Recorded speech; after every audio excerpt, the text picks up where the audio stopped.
And today's guest on the Financial Planner Life podcast is Dylan Ellis. He started his career at 19 years old. He's now 26 years old. He moved from power planning into financial advice through the St. James's Place Academy.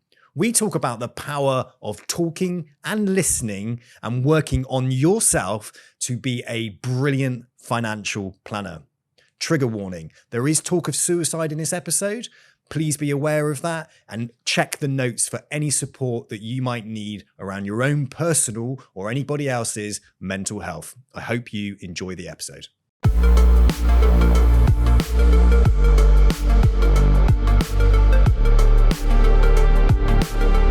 Dylan, thanks so much for joining me today on the Financial Planner Life podcast. How are you?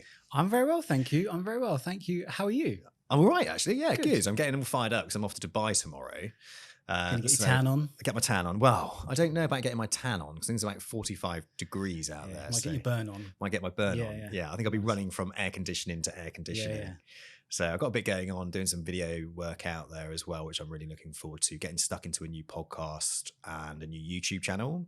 Nice. Obviously joining another firm, a financial planning firm out there. They've got a whole team of people that I can work with. So marketing team and other videographers and content creators. So it's really exciting for me to get stuck into an environment where I can get creative and lead into others. Nice. It's like playing in a bigger sandpit. Yeah, of course. Yeah. Nice. So I'm pumped for it. It sounds like an exciting project, really. Yeah, it is. Like, just managed to find my way into a head of creative role. Nice.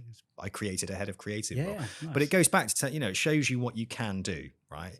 And it's also the basis of this podcast, isn't it? The podcast is the Financial Planner Life, right? And it was created to attract, initially, my higher purpose goal was to attract new people to the profession, which is why I bring on people like you to talk about your career, your career journey, because it's your journey that's inspiring those who are in the profession to push forward, or those outside of the profession to look through the window to see what it's all about. Yeah. So technically my podcast over 4 years has helped me go from recruitment into financial planning. Yeah. So it's done what it set out to do, which was attract new talent to the profession. Which is including yourself. Including myself. Yeah. So today is your story. Okay. You have spent a few years now in the financial planning profession in some capacity or another, but you are currently a financial planner. I am. And we're at SJP today in Knightsbridge. You're a St. James's Place financial planner. You've gone through the academy. You're out the other side, and you've had some huge success. Okay. So we want to talk about that today. Talk about your journey, and let's inspire others to possibly take the same path or learn from your ups, your downs, your challenges. And let's get some more people in the profession. Amazing. I think that's what the profession needs. So yeah. Let's go for it. I'll tell you what, let's start at the very, very beginning, okay? Because you got into the profession in an administrative position originally before St. James's Place. But let's just start at the beginning. Why the financial planning profession and how did you get into it? So I suppose going right back to the beginning. So when I was, I come from a family that's really quite poor. We had nothing. And so when I was the 11-year-old boy that I once was, which feels like a lifetime ago, me and my friends would be eating sweets at the train station on the train platform or whatever we were doing, causing mischief. And I used to see people getting off the train at like 5 o'clock or 6 o'clock in their suits. And I used to think they must work in finance or they must work in banking and they must do pretty well because they're in a suit and they get in the train station car park and they get in a nice car and they drive off, probably home to their very nice family. So for me, it was a case of, is there a way that I can do this so that I don't have to stay in poverty? And that's why I joined. And it was for selfish reasons, financially, but also I knew that I wanted to break that cycle because I always, from the age of 9, 10 years old, I wanted to have a family. Not that young, obviously, but in due course. And I always wanted, I don't want to have to force my family, future family, to experience the same hardship that I did. So I finished school, done an apprenticeship in accountancy. That was a bit boring, I'll be honest. It was a little bit too much tied to my desk. Then started a job in Barclays Bank, where I was the guy at the till, counting people's money, helping people in the banking hall, stuff like that. And there was a guy there who used to work in a Premier Banking, and I think he used to kind of have a hand in the investment side as well, the wealth side.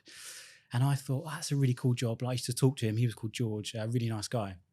And so I thought, well, let me find the investment and wealth side sounds really interesting. Let me find something in my local area that will let me get into that.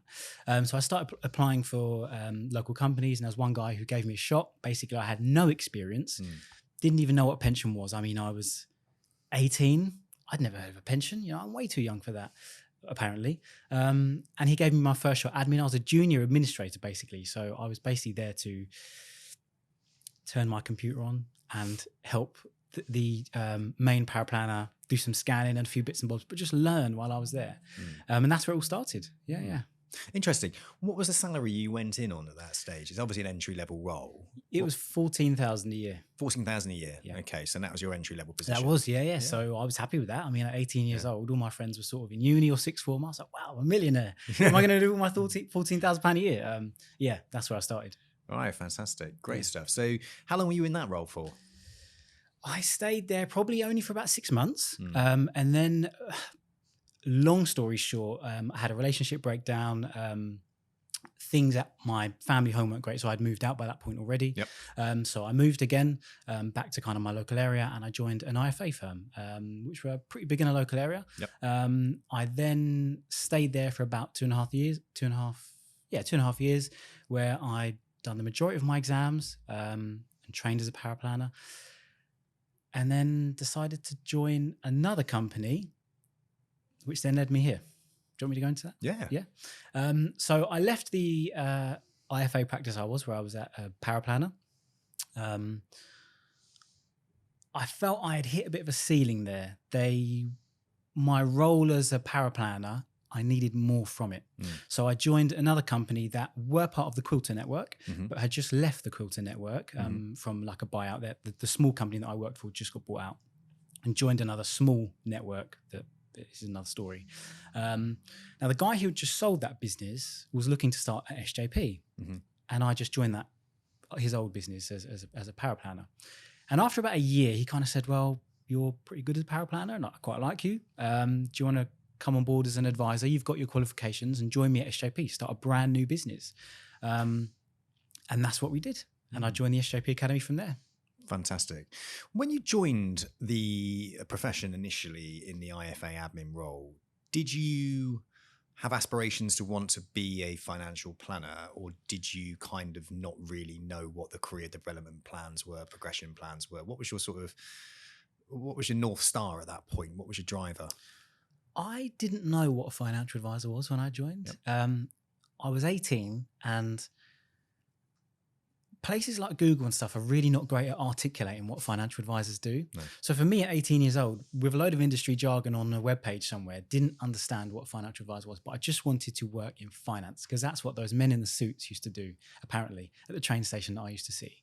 And I just wanted to make something of myself. And I knew that was the progression route, but I didn't know what it was. And now I do it. I really enjoy it. Great. So in that power planner role, even when you're in that power planner role, you're closer to the process of delivering the financial advice, right? Yeah. Okay. Supporting financial advisors. Yeah. When you were in that power planner role, did you start to look at the role of an advisor and think that's where I want to go?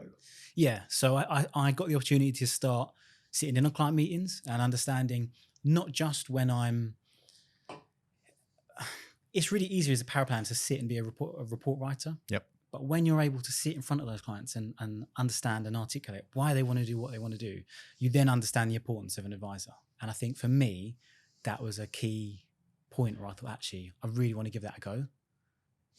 How many years do you think? Because lots of power planners are probably going to be listening to this podcast right now. There's like circa 9,000 power planners out there, right? Roughly. I don't know how many specifically, but top end looking at about 9,000 odd. Wow. Right. Interestingly enough, probably 80% of those are female. So when we look at the disparity between male and female in financial planning, there's actually quite a lot of people in power planner roles that are female.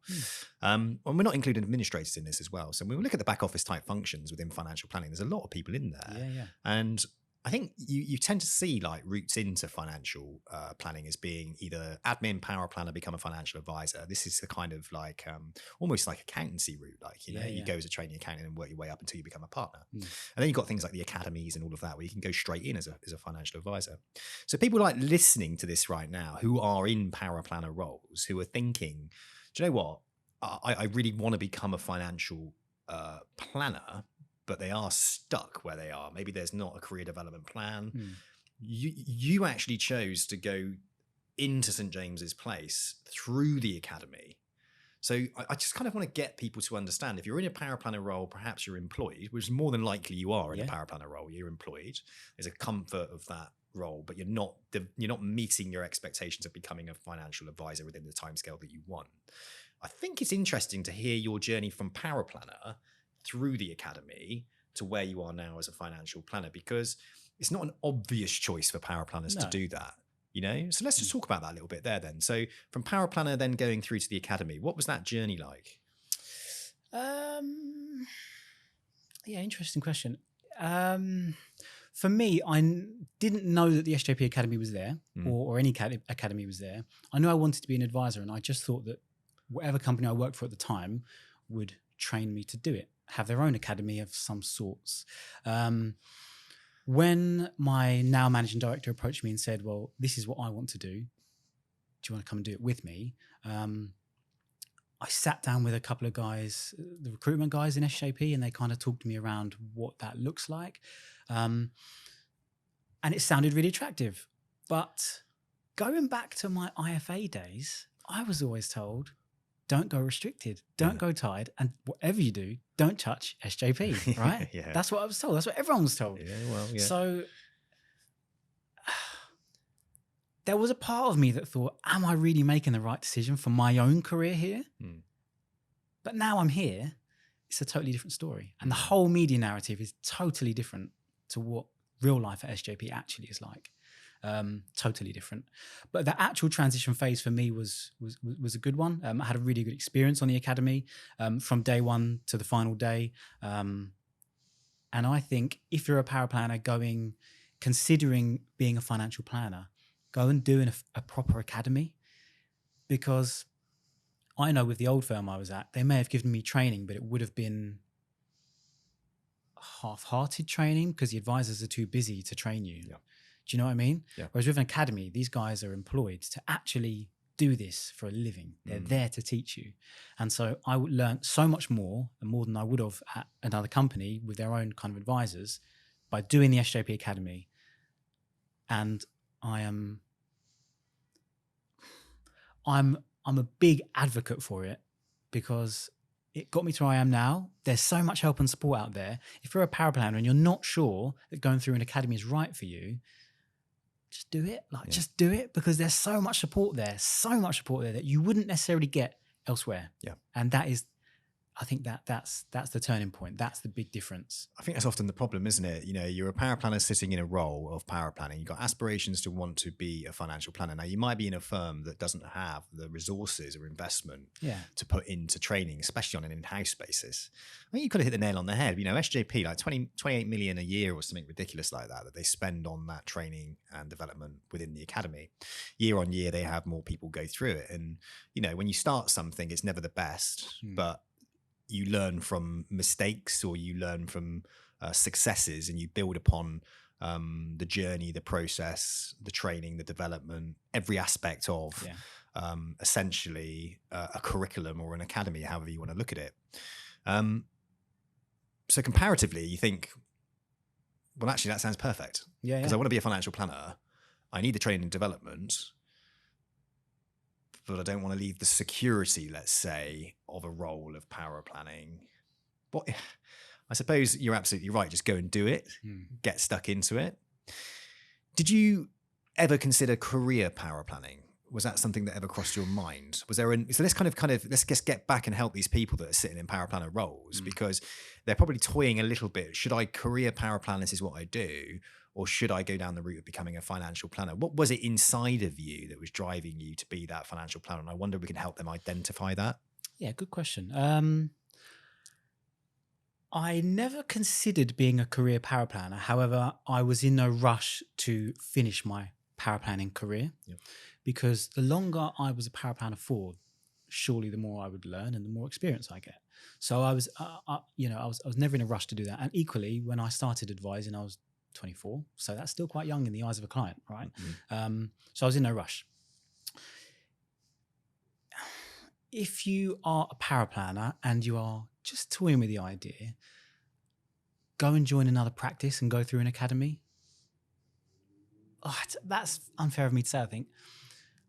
I'm glad I went through an employed role doing the academy. Okay, yeah. I'm extremely glad because that gave me the space to be able to learn, not worry about a basic salary, not have to wear all the other hats that come with running a business, marketing, accounts, all those other bits and bobs, whilst learning to be an advisor. I have an amazing mentor in my managing director and, the other colleagues in my business. I think that's an interesting point you've raised there, because when you look at something like an academy, like St. James's Place, you hear self-employed. Yeah, you do hear self-employed. So when you're employed as a paraplanner, the thought of going self-employed is scary. You lose your basic salary. Yeah. That's it. It's gone. You lose your basic, you lose the security, and you're used to that, okay? And you might not be ready for that. And I think the route that you took into SJP and what people need to also understand is, look, you can go in and become a partner straight off, run your own business. And that's not for everybody. It's not advisable to somebody perhaps who has never run a business before, right? Who hasn't got a strong network to lean into, all the typical things that would make it a huge success. And the due diligence is done at that interview stage to make sure that if you are the right person, that you go down the right route. Because the other route is there are existing partner practices and they're growing. And those people that run those partner practices are looking for trainee advisors. St. James's Place provides the coaching and the academy support, whilst the partner or the team within the partner practice provide the mentorship and hands-on training and development. And often in those situations, they can offer a basic salary. And that's what you did. Yeah. That's exactly what I did. Yeah. That's exactly what you did. So you found that ultimately trainee advisor role with a basic salary. Okay. And to boot, you knew the person, which was handy. Okay. And then that person also trained and mentored and developed you. Okay. So there's a lot of things going on in that.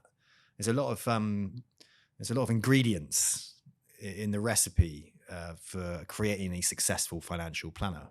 And you have had huge success. We spoke about it, and I think I gave you some really great perspective. But I think you do know you're doing quite well because you've been awarded, you've won awards within SJP, and you've been invited to specific events when you're a high achiever, right? And there's no doubt about it. In the short time of you being at St. James's Place, you've had some great success. So what we want to kind of do here as well is be reflective and identify where and that what helped you become that success. Was it all down to you, or was it down to different parts of the process or people that have helped you become a success? Okay, so let's just simulate it a little bit. Okay, so you've got the academy, training, development, qualifications. Were you fully qualified before? Yeah. So you were fully qualified before. Okay, so you didn't need to lean into the qualifications side of it. So what did then the academy provide you in respect of support to educate you through, or to build upon your skill set that you then took into the role of planning? I really enjoyed my time in the academy. And the reason why is because not only are you in a cohort and everyone is generally really nice, the trainers in the academy are so helpful. They, like, if, for example, you need something more, you didn't understand today's session, put your hand up, sir or miss, or we don't call them that, but please can I have some help? I didn't understand that. Of course you can. Let's sit down for an hour after this Zoom or whatever, They're so helpful. And I think that is one piece of support that they give you. They are absolutely hell-bent on making you the best version that you can be as an advisor. And that dedication, I think, is unbelievable, because we've all done training courses before, and we've all been in places where we think, okay, well, yeah, these guys are good, or, blah, blah. But when I got to the academy, they just seemed to care. And that was a massive difference. So outside of the academy trainers, we then had ADMs. Shout out Zoe. She was great. And she really helped me to kind of hone in those soft skills outside of those Zoom lessons as well. So we were doing role plays all the time, etc. And she's been, again, a massive help, as well as Jason, who was my growth and development manager as well, outside of term 2. Again, another amazing help and really good resource of information. There's just people there. If you have any question about anything, they are there to help you through. And that's, I think, a massive positive of having an academy, because people are literally employed to help you. They're not trying to do another job at the same time. Oh, I've still got this client to see, but now Dylan wants this. Actually, my only focus is Dylan, because that's what I'm paid to do, right? They have online material. You can go in person. Like I used to meet Zoe here sometimes and we would do role plays. There's just so much support out there. And that, from an SJP Academy perspective, was, I think, it put me on a really stable footing to be able to go out with clients and run a meeting efficiently and just be good at it. Yeah. I think where the further development came was working with my MD, Chris, which is... So tell us a little bit about that then, working with your MD, Chris. Are we talking mentorship? Are we talking on-the-job training? Give us an overview of what he did to help and influence you to be the planner that you are today. That's a really good question and a really tricky one. Not tricky in the sense that that's difficult to answer, but tricky because he's done so much. Right. And to actually put your finger on it all is really quite hard. So I met Chris probably 2021. He had just sold his business and was pretty much thinking about going to SJP, and we got to speak quite often there. And I could just see he's a heavily experienced advisor, which who better to learn from, from my perspective. And then when he started Compass, and brought me as like a sole advisor, we did so many things. We done role plays. I would go to his house because we didn't have an office. We were a brand new business. I was the first employee of the company because Chris was an employee because he was still tied to the old firm for a set amount of time. Right. So I was going through the academy as the only company employee. I'd go to his house to do role plays and go through all the stuff I've learned at the academy. When I actually got authorized and, we were ready to start seeing clients, he helped me book appointments, how to speak to people on the phone, body language. He'd come on every appointment he came on probably for the first year with me. And I was probably doing 3 or 4 appointments a week. Every appointment, he didn't miss a single one of them until he felt I was ready. Until I felt I was ready, he would help me and just give me little tips like, if you were a fly on the wall and we left, what would they say now that you're gone? All these small tips and tricks. He'd help me lead the meetings, words of advice, what to expect in this meeting, what to expect in that meeting. He kind of shaped me into the advisor that I am today. And without his experience, I would not be where I am. And I think it's great having success in SJP, but I can't tell you that it was all me because without him, I genuinely don't think I would be where I am. And also another colleague of mine, Mick, who's very similar to Chris, very experienced, done the exact same thing as Chris. There were basically 2 of them working with me, and both of them have been fantastic mentors as well. But without them, I wouldn't be where I am. And it's so important to work as a team and highlight that when you've been helped as well. I tell him sometimes, I really appreciate all the help and stuff, and he really appreciates it as well. I don't have a relationship with my dad, but I can imagine having a healthy relationship with your parent is kind of what I've got like with Chris, and not in a really weird, unhealthy way. Like, he is still my boss at the end of the day. But when you have someone in your corner who genuinely wants to see you win and wants to see you do well and will do anything to help you, that's totally valuable. And I can imagine that's what having a dad in your life is like. 100%. I hear what you're saying there. I think having a positive role model and who's male, I think for a guy is so important. I don't think that really changes with age either, or if you become a dad or not. I think being able to have someone you can lean into who is actually giving you honest feedback and supporting you and coaching you and actually kind of showing some compassion and some interest towards you is just, it's brilliant. Right? Yeah, it's life changing. It's life changing. It really is. Yeah. It really is. And in your situation where you didn't know your father, right? I know the story, and you didn't know your father. Just for the listeners to understand, that probably was massively important to you because it's that trust, isn't it, as well? And something probably that was missing in your life that then gets replaced. So when we look at mentorship, being mentored, being a mentee, or being the mentor, you just realize just how powerful that connection actually is. And everybody needs a bit of that. And I think it's so important. Let's just go back a little bit further then, because you mentioned like you didn't grow up with the silver spoon in your mouth, right? You're 26 years old. You've had huge success already throughout your career. But let's go back to the beginning. Was it easy for you? Did you have a silver spoon in your mouth growing up? Did you have somebody by your side telling you how to do things and leading you down the pathway? No, sadly not. No. So I grew up in Stansted, near the airport. It was me, my mum, my brother and sister, they were twins, older than me.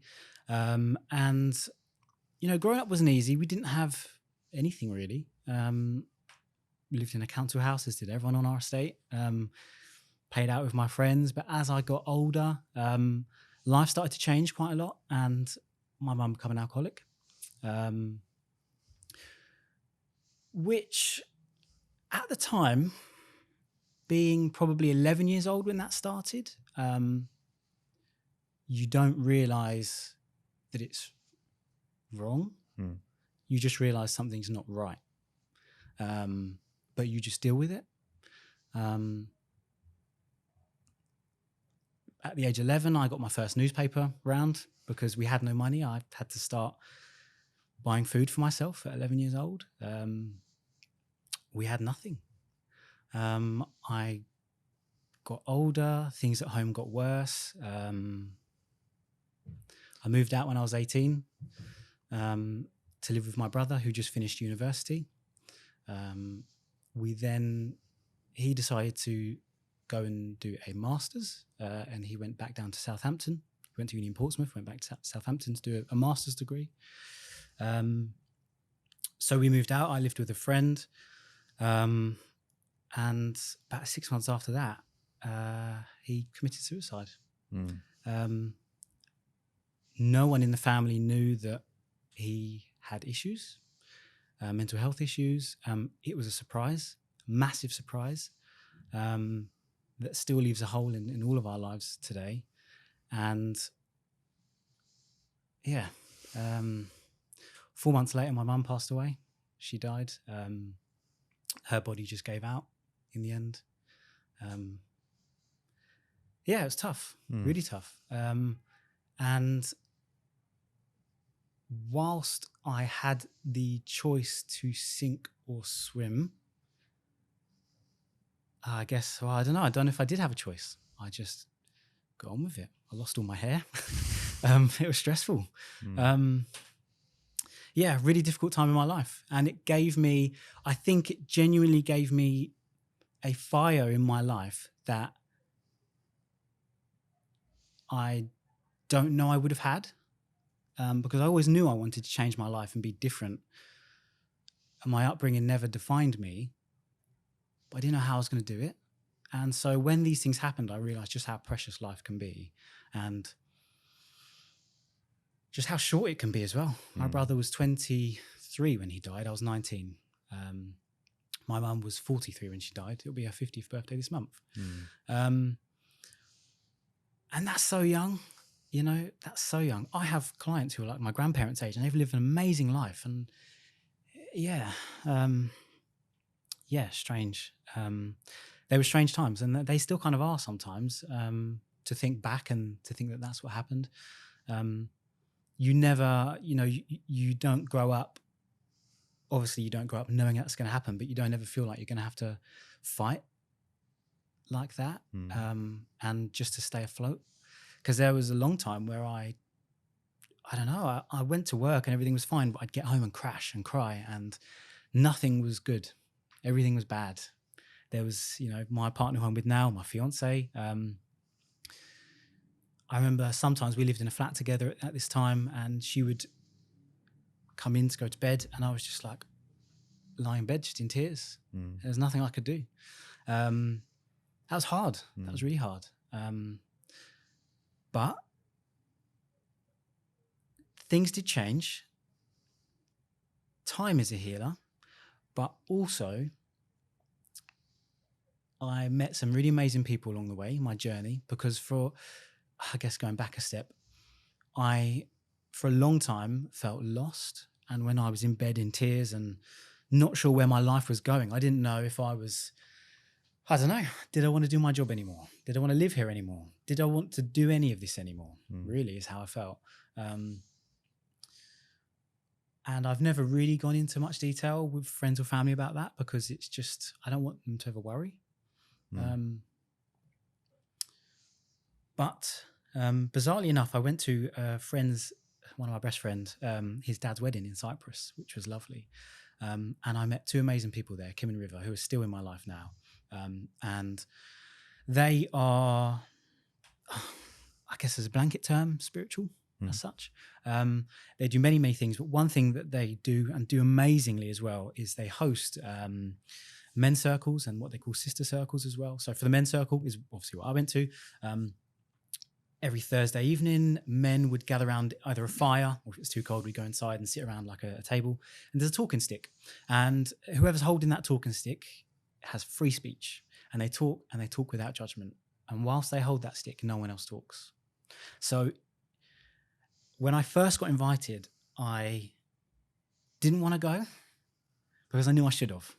And part of me was comfortably living in my own chaos, if that even makes sense. And I didn't know that, I knew I needed to make a change because I wasn't feeling myself at all. And I was actually probably really depressed. Well, I was, but I didn't know what that change needed to look like. So when I went for my first session and saw everyone pick up the stick and talk, and there was I think there was 10 of us, which was quite a big circle. I was nervous. I was shaking. I couldn't even fathom talking. And then all of a sudden someone put the stick down and I spoke. And that was the first time I had ever opened up about anything ever, because I've never had anyone in my life tell me that talking is good. The first time I had heard about mental health was when my brother died. So for me, talking was you know the stigma, right? Men don't talk. We just get on with it. We go to work and we come home and job done, right? We are that's what we do. So the first time I talked, I was like, wow, that felt good. I feel really crap, but I feel really good. It brought forward a lot of emotions that I knew I was feeling, but they hit me hard. And for the next probably year, I was going to these talking circles, not every week, but most weeks. And I was looking for answers. And I was kind of thinking, my questions in my head were, I don't know what the questions were. To this day, I don't know what the questions were. It was just, why did this happen to me? Why did this happen to my family? What have I got to do to stop feeling like this? But they weren't tangible questions that you can have an answer to. Do you know what I mean? And in the circles, the rule is you don't share back. So if you shared something, I can't say, hey, Sam, I think you should do this. I might be able to say, I hear you, and that's brought up this for me, and I'm going to talk about my experience and what I felt in this time. And hearing people anywhere from age, I guess, 16 to 80 talk about their experiences, their hardships. I've sat around that circle with alcoholics, drug abusers, career criminals, services vets, army vets who have seen some of the most horrendous things, and learning their stories and understanding that we are all craving the same thing, and that is just a space to talk and feel loved and nurtured. And that's where those answers start to come, because I still don't know why this happened to my family and those intangible answers. But I do know that my life experience and what has happened to me has only served me in a weird way positively, because now not only am I able to help those around me if they're in similar situations, or at least I might know someone who can help, but going back to my career, I can sit in front of people and say, actually, I feel you. I understand the emotions you're going through, because no family I've ever seen is straightforward. And to be able to sit and have empathy for a family who can trust you with their finances and just trust you and use you as an oracle is so humbling, and is an experience that I will always be grateful for. Yeah, it's been one hell of a journey, and it's been a tough journey, and one that I never envisioned having to go through, of course. But now I think I'm through the other side of the hardest of times, has only fueled the fire, I think. That was beautiful. Thank and you. sad. Yeah, thank you.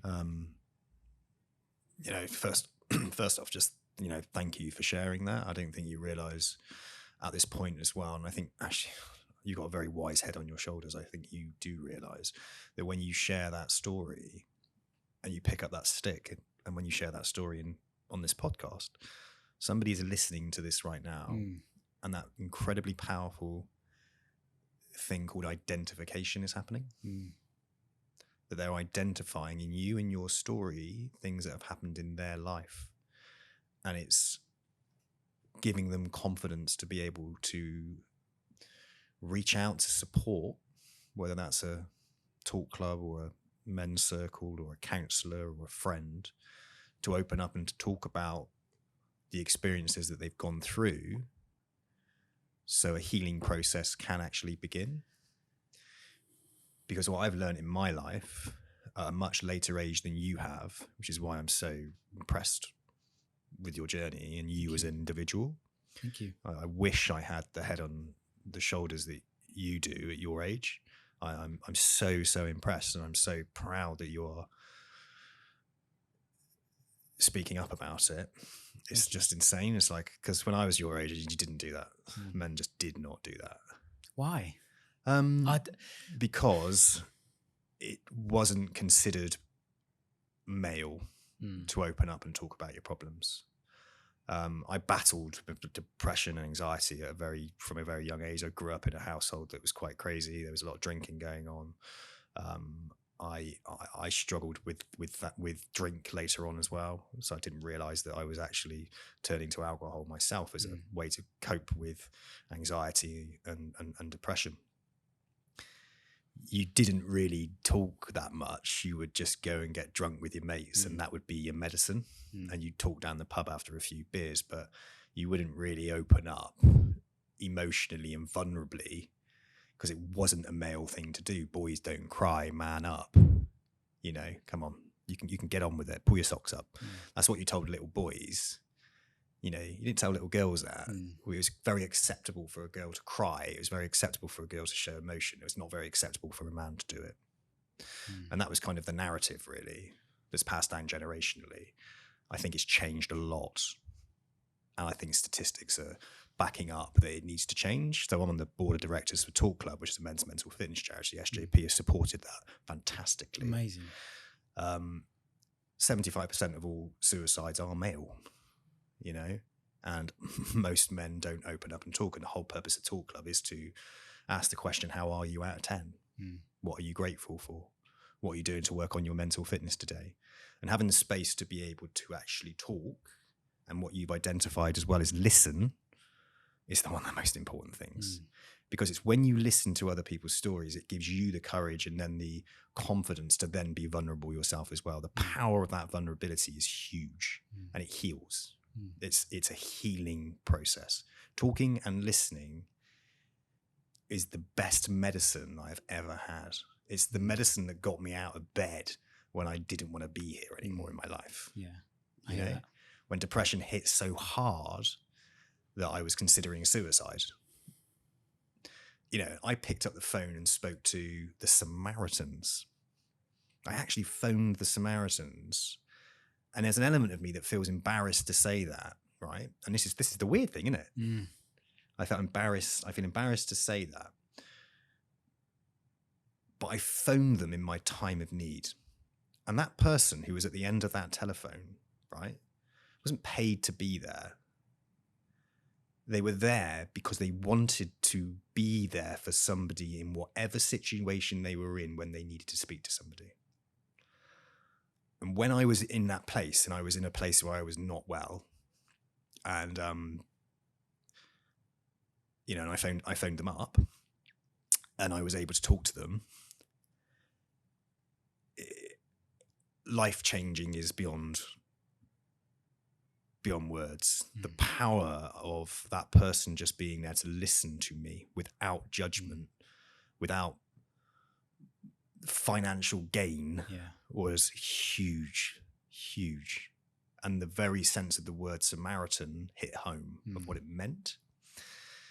So when people to me say there isn't anything out there where people can go, that mental health in the UK isn't looked after and all of that. Now, don't get me wrong, it can be very difficult if you go down the traditional routes of the NHS or whatever.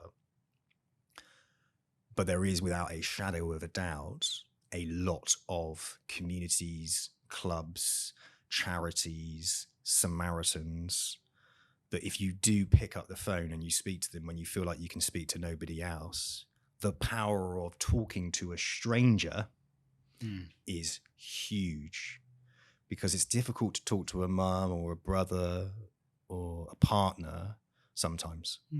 Whereas talking That's to actually sometimes the hardest thing to do. The hardest thing to do. Yeah.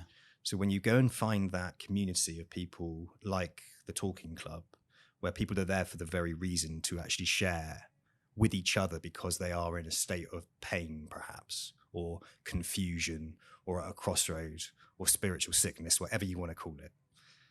Finding that community, whether it be overeating, drug addiction, alcohol, depression, anxiety, they exist.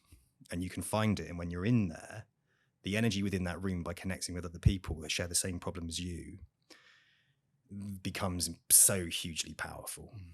And it becomes a healing process again. And it's proven that within your body, oxytocin is released, which is the love drug, they call it, the love hormone. And that's why you get that feeling of like elation and that, you know, that wanting to hug somebody or look them in the eyes. And when you talk to them and you open up, and the sharing is just healing. So I'm just blown away. First of all, thank you for sharing that. Thank you for allowing me to share back and just showing the importance of the dealing with your problems and not burying them is the bravest thing that you can do, and the most positive impact you can have on yourself and those around you. Because there is a cycle sometimes that can happen in life where we carry these things on, and then it infects our own children, doesn't it? Because you're a father now. I am. Yeah. How long have you been a father for? My son will be 2 in September. 2 in September. Yeah. Fantastic. So how are you finding that? Amazing. Yeah. He's like the light of my life. Yeah. Yeah. And he's things change when you become a dad, and one of those things is my motivation. So before, I used to do everything for myself. No, not everything for myself. That's unfair. My motivation was to always do it for my future family, but now I have my future family, and I look at him and I think, I pray to God that nothing bad ever happens to you, and I hope you never experience what I had to. And that for me is the biggest motivation. Like, I don't want him to go, like, don't get me wrong, if he wants to go and do a paper round at age 13 or 14 because he wants a few extra quid, I will of course encourage it. Yeah. That's a really good work ethic. And actually I probably got that from there, because I thought, well, I haven't got any money, I'm gonna have to go and do something about it, right? Yeah. But I don't want him to have to worry about what I did. I didn't know if I was going to eat some nights when I was 11 years old. I don't want him worrying about that.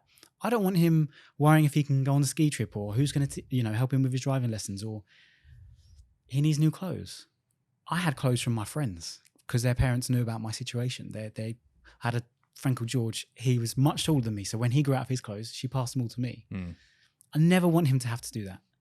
And that becoming a dad has been a journey, but also a massive shift of mindset, because as I said before, like he's now here. He's like my tangible goal. Do you know what I mean? And that's your purpose. Yeah. And so now when I sit here and talk to you, and hopefully people will listen to this and listen to my journey, what you touched on a minute ago about being vulnerable, I hope this sets a really good example for him, because I'm not saying, I mean, he's 2, he's not going to listen to this, right? He'd probably just throw the iPad at the wall or something. I don't know. He's at that age. But at some stage, the more I talk about this, the more normal it becomes. And so for him, he will grow up in a house. It's normal to talk about how you feel. If I've had a rubbish day at work, I might come home and tell him. Because it's important that I don't overwhelm him with too much. And I let him be a child for as long as he is a child, but also to be aware that talking is really good and talking makes you feel good. And that's the most important thing. And that's a massive motivation, huge motivation. Can I just go back a step? Of course you can. You said when you were young that talking as a man wasn't the done thing. And I was thinking about it. And have you ever seen Band of Brothers? I've never watched it, no. No, I'd never heard of it until the other day. Yeah. Apparently it's amazing, right? Yeah. And I've started watching it. And I look at, and for those who I guess don't know, it's about like the army back in the day, World War II, what happened. It's a true story of one of the battalions there. All of those men were told to just man up and get on with it. And from World War I and World War II, they were told, suck it up, get on with it, we've got a job to do. Can you imagine all those men who then come home, hardened to war, and have seen the most terrible things, probably feel like, I can't talk about this because I've got to man up and get on with it. And that's probably, I'm not saying that's where it started. I don't know what happened before World War I and if people were talking about stuff then. I don't know. But I can imagine that's why men have a narrative of don't talk about it. Just get on with it because that's your job. And maybe that's where it's come from. I'm 100% convinced that's where it's come from. I don't believe this is I don't believe this has always been a problem. I think humans probably communicated quite well. I think war can do that. And I think men coming home from war, especially World War I, World War II, very close together. And it's not far removed from our parents' age, right? Their parents and their parents, they would have gone through this whole kind of situation. It's called epigenetics, isn't it? The things that get passed down through generation to generation. I think you're bang on the right area. I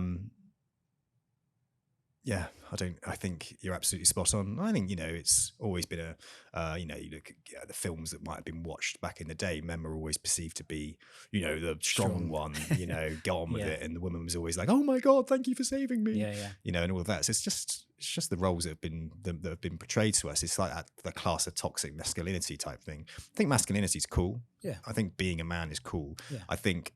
And has its place. Right? And when we say being a man is, you can be strong, but you can be vulnerable. And there's strength in vulnerability.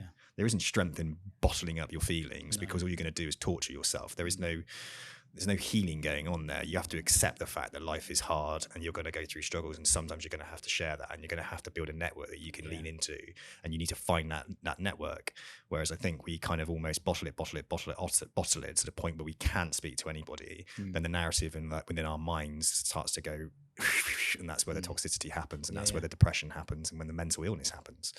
And to unpick all of that takes time. I mean, it could have stemmed from early childhood trauma. It could have stemmed from all sorts of places. And like what you're doing now with your son, by having this relationship where you will just naturally open up and talk to them, be calm and allow that space to breathe and to talk about things. I think that's what the next generation really need to be doing. But how the hell can you do that if you don't do it to yourself? Agreed, yeah. So know thyself is one of the most important things. And I think if we bring this now back into that financial planning space, knowing yourself allows you to know clients better, to know the challenges that clients are going to go through or have been through, or the eventualities or the things that might well happen.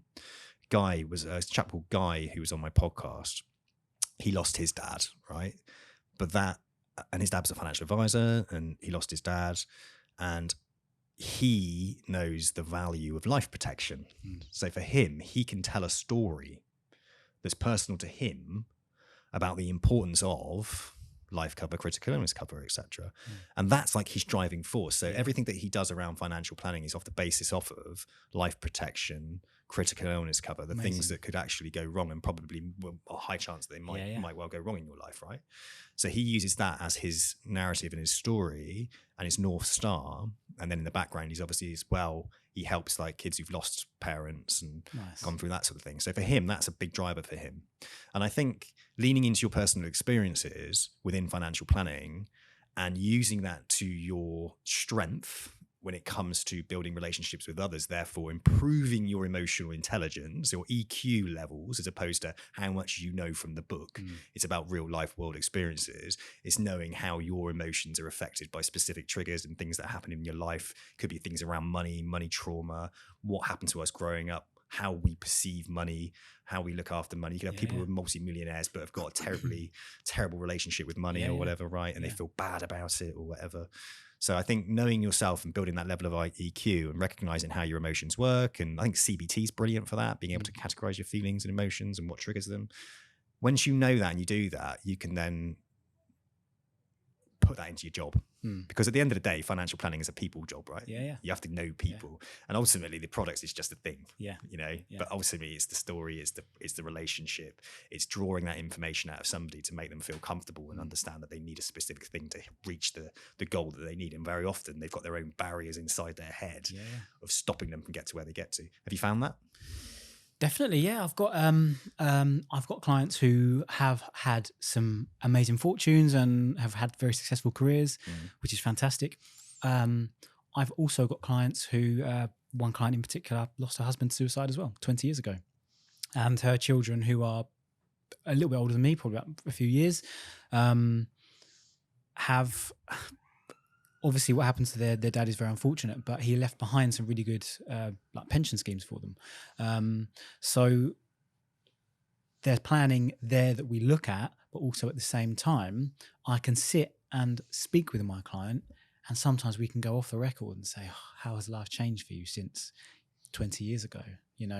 And just talk about life, because I think the relationship of having clients is sometimes just talking about life and your experiences, and they will get to know you, and then they will trust you, and then you can have that advisor-client relationship, and they will not go anywhere else because they know you, and they know that you're not some robot who just sits ticking boxes and flogs life policies or pensions and stuff. You are a real person who actually cares. Yeah, mate, you're bang on the money. And do you know what I'm loving at the moment, okay, is that I've interviewed a few people today. I think the oldest was 30, right? You're 26 years old, and apparently you can't be a financial advisor. I think there's about 1,000 odd that are under the age of 25. Yeah. Right. You're smashing that narrative. You're so mature and so self-aware, and you've worked so hard during such troubling times, and turn those adversities into positives.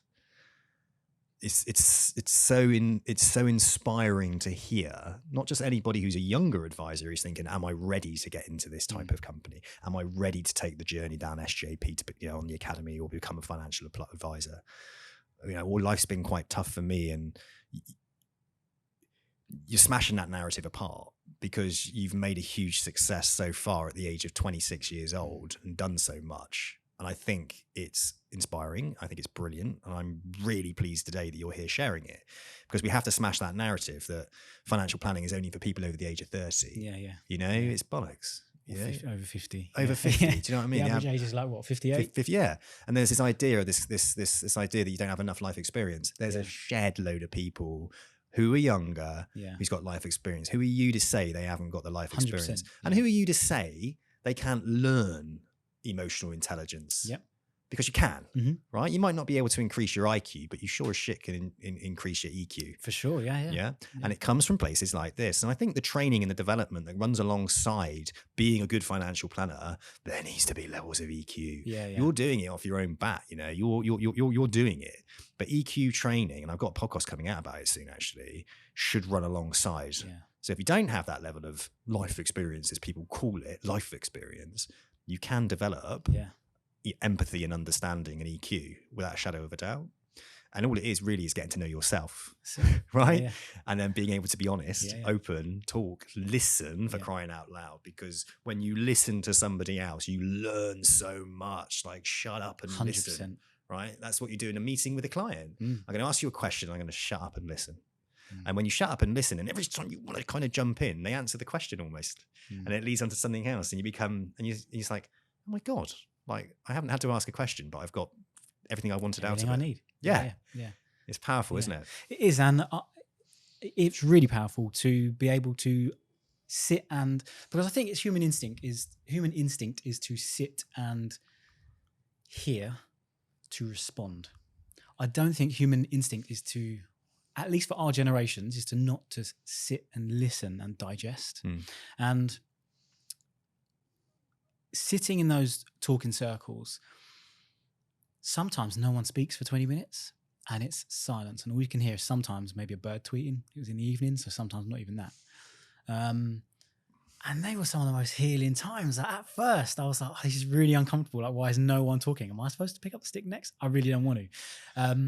But in those silence, like someone may have just finished saying something and you sit and reflect on what that person's just said for 10, 15 minutes sometimes.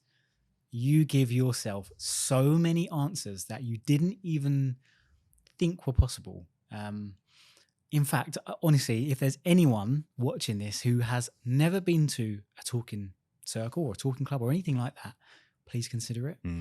It is life changing. And without that, I will happily say that has probably saved my life. And I will not be the only person who will ever say that. I promise you that. Yep. I'm 100% with you as well. I've publicly announced it on my podcast before. I did 12-step process, which is exactly the same. It's a healing circle.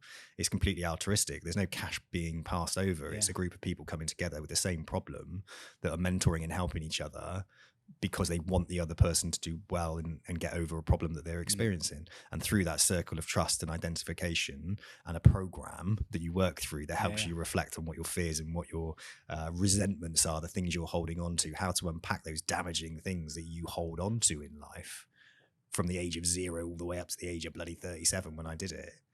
It was the most healing thing I ever did. Yeah. But what is at the very core of it is a safe space to go and a safe space to open up and talk and a safe space to open up and listen and to gain some goddamn perspective. The person who helped me stop drinking alcohol, and because I wasn't a park bench alcoholic, but I had a bad relationship with alcohol, which a lot of people out there do, right? And it affects all your life, affects your relationships, it affects your school, your work, whatever it is you're doing, right? It's not a good thing. It takes more than it gives. But the guy who helped me, right? 25 years he spent living on the streets of London as a crack and heroin and alcoholic for 25 years. Wow. I'd have walked past him in the street and thought nothing of him. He couldn't help me, yet he was the man who showed me he had 5 years of never drinking or doing drugs. And if he can do that, then so can I. It's insane, isn't it? Wow. Therefore, I had hope and courage, and I was incentivized to want to do something. Well, bloody hell, he can do it. I can do it. Yeah. And then he took the time to do it. And that guy changed my life. Yeah. I didn't do it for money. He did it because it heals him. Yeah. And that was like, bam, there's the answer. That's what we should be doing as human beings. That's it. And I totally agree with that. The men's circle for me was a safe space, and I'm not knocking counselling at all. Counselling is fantastic. Yep. My experience with counselling, I tried it. It just felt a little transactional, that my time's up and goodbye. Men's circle, I was in a group with people who wanted to be there and wanted to hear from me and actually hear how I'm doing. And I wanted to hear from them as well. Yeah. And to feel like you are wanted and to feel like people want your presence in such an important space is also massively healing as well. Yeah. Because I think you are more inclined to be vulnerable because you know that those people around you are safe people. Yeah. There's a belonging as well. Yeah. So belonging. Yeah, belonging. And something that you lacked when you were growing up. You never really had that safe. Look, the key thing a child ever wants is a safe and secure environment, right? Yeah. Like a place to be a kid, a place to make mistakes, and a place to learn and be safe. That's all we ever really wanted, right? And when that's not quite there, then it causes problems. Yeah. You know, and that's all we've got to do. And do you know what? Absolutely, yeah. And had I have not gone through my negatives and my talking circles, if I was a dad now, I'd probably be a crap dad. Yeah, mate. Like, I would not have made those changes. Yeah. Because I would still probably be someone who is that 11-year-old boy trying to make their way, but making really bad decisions. Yeah. Whereas now I've changed that perspective. And sometimes having those really bad things happen to you can be turned into such a positive. Yeah. Because as humans, I remember I sat down with the River who ran the men's circle.